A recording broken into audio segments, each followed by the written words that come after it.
नमस्कार दोस्तों, आपका स्वागत है मेरे YouTube चैनल पे विनीत कोदारा ब्लॉग्स पे। तो दोस्तों, आज का जो टॉपिक होने वाला है वो है लोक अदालत। वो इसलिए कि आज 10 सितंबर है और आज लास्ट डेट थी जो हमारा टोकन ऑनलाइन निकलता है ट्रैफिक के साइट पे जाकर वो निकालने की।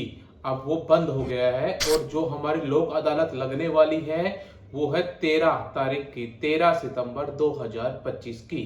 तो काफी लोग पूछते हैं कि लोक अदालत में और क्या क्या होता है, ये कब कब लगती है और इनके क्या फाइन होते हैं और क्या क्या एक्सेट्रा एक्सेट्रा क्या क्या सब कुछ होता है। तो चलिए बिना कोई देरी किए वीडियो में मैं आपको बताता हूँ। लोक अदालत 1987 में बनाई गई थी। इसका एक्ट है लो में। अब इतना मैं बताऊंगा तो लंबी पूरी हो जाएगी वीडियो, इसलिए मैं आपको मोटा मोटा बता देता हूँ। जिस किसी का भी चालान है 3 साल पुराना, 2 साल पुराना, 4 साल पुराना, वो ऑनलाइन चेक करते हैं। वर्चुअल जो कोर्ट में होता है सिर्फ वो ही चालान जो है पे होता है। कुछ लोगों में सोचते हैं कि भाई मेरा 4 साल, 5 साल या 2 साल पुराना जो चालान है गाड़ी का, चाहे वो ड्रिंक एंड ड्राइव का हो, चाहे वो नॉन पोल्यूशन का भी हो या चाहे वो किसी भी चीज का हो, वो सब क्लियर हो जाएंगे। लेकिन दोस्तों ऐसा नहीं है। हम जब ट्रैफिक की जो साइट खोलते हैं उसमें पोर्टल में गाड़ी का नंबर और आरसी देख के जब डिटेल्स उसके अंदर डालते हैं, जो वहां पे शो हो रहा है, सपोज करो कि पोर्टल में शो हो रहा है कि आज 10 सितंबर 2025 है, लेकिन जो चालान पे होने हैं वो जनवरी तक के हैं या मार्च तक के हैं 2025 के, तो सिर्फ वो ही चालान पे होंगे।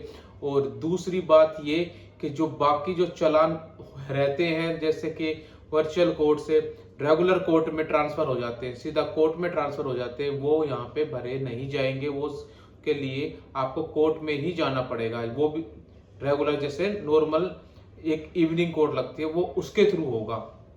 लेकिन लोक अदालत एक अलग प्रोसेस है। ये अब हर 3 महीने में होती है और इसके लिए आपको टोकन लेना पड़ता है। एक इसका 3 से 4 दिन पहले का टाइम होता है, ठीक है। और लोक अदालत में दोस्तों सिर्फ ट्रैफिक ही नहीं, और भी बहुत सारे जो जैसे बिजली का, किसी के घर पे छापा लगा हो, कोई बिजली चोरी कर रहा था उसके घर पे लगा हुआ है छापा, तो वो भी सेटलमेंट, उसका अमाउंट का जो सेटलमेंट होता है BACS या जो भी एक्सेट्रा आपके यहाँ पे बिजली डिपार्टमेंट है उसका भी सेटलमेंट कोर्ट में हो जाता है। और जो छोटे मोटे जैसे कि लड़ाई झगड़े हो जाते हैं कि जैसे मकान मालिक और किराएदार में लड़ाई झगड़ा हो जाता है किसी किराए को लेके या बाकी किसी नोक झोंक हो जाती है, वो छोटा मोटा जो केसेस जो चलते हैं जज साहब के पास, तो जज साहब उनको लोक अदालत में भेज देते हैं कि यार ये छोटे मोटे हैं, आप दोनों आपस में समझौता कर लो और लोक अदालत में आप इनको समटा लो, मतलब खत्म कर लो।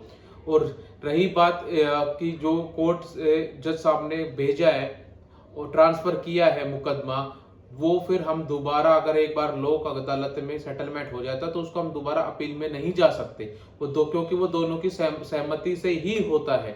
और ट्रैफिक पुलिस का जो आप लोग सुनना चाह रहे हैं कि भाई ट्रैफिक में मेरे चालान, मोस्टली लोग जो लोक अदालत जो जानते हैं वो सिर्फ यही नाम से जानते हैं कि भाई सिर्फ गाड़ी के चालान पे होते हैं। नहीं, ऐसा नहीं है।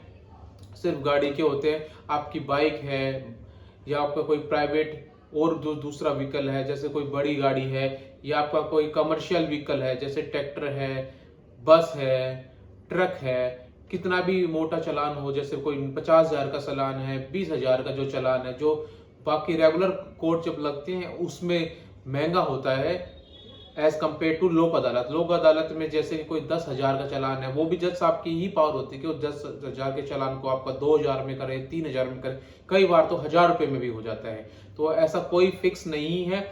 और रही बात एक कि अगर आपको कोई बोलता है कि मेरे करा दूंगा, मेरे को 10,000 रुपये दे दो, आपके 50,000 के चालान में इतने में करा दूंगा, 5,000 में करा दूंगा, 4,000 में करा दूंगा, ऐसा कुछ भी नहीं है।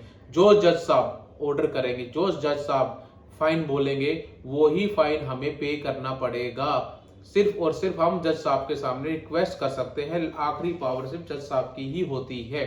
तो दोस्तों, और बाकी नए नए कानून के बारे में जानने के लिए या नई नई और भी सेक्शन लॉ के या कुछ और भी आपको जानना है किसी भी केस के बारे में, तो मेरी वीडियो को लाइक करें, शेयर करें, सब्सक्राइब करें और कमेंट जरूर करें, ताकि मैं आप लोगों के लिए लेटेस्ट वीडियो और नए नए कानून पे या जो भी आपके साथ चल रहा है, जो भी आपके साथ बीत रहा है या आपके ऊपर कोई केस चल रहा है, उसके बारे में आप जानना चाहते हैं तो आप मेरे को कमेंट करो, मैं उसी चीज़ के ऊपर वीडियो बना के यूट्यूब पे डालूंगा।